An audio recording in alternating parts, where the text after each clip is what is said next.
Looking around the Asian region today, we can certainly see a bit of a pause for thought, a bit of reflection just to see where we go after the FOMC meeting this week. Of course, we've got the Bank of Japan on Thursday, and this really could go either way in terms of whether they're going to continue expanding their QE program going forward. And of course, we've got the RBNZ meeting later this week as well. So central banks have guided us so far. They've obviously given us the stability to try and push risk assets higher.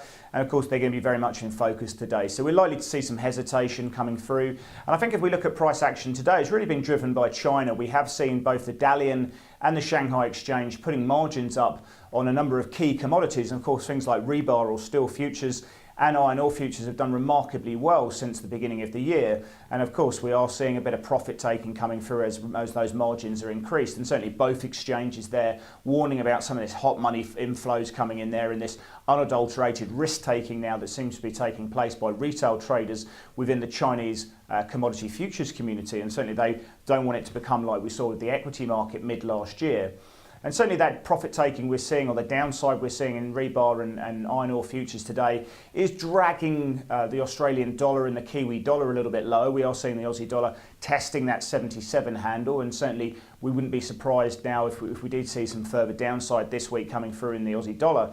If we look at Japan, that market is down today. We are seeing a little bit of profit taking after a very, very strong run there as well. We've seen the dollar yen moving a little bit lower. And I personally would be looking to sit in a bit more of a pullback until that sort of 110.30 region. If we get down to there, I think that could be a good level to look to buy dollar yen going into that Bank of Japan meeting, where I wouldn't be surprised if we did see some further easing in terms of expanding that asset base or the monetary base going into after that meeting, maybe as high as 100 trillion yen a year.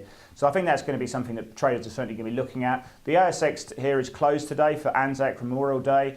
We're not obviously seeing any flows in the equity market, and the futures are shut as well. So really everyone's been trading the Australian dollar today. That's where the flows have been really centred. So generally we've seen a bit of a risk-off day. US futures are down a touch, oil futures are down a touch, and we're seeing a little bit of weakness coming through in the Chinese and Japanese equity markets.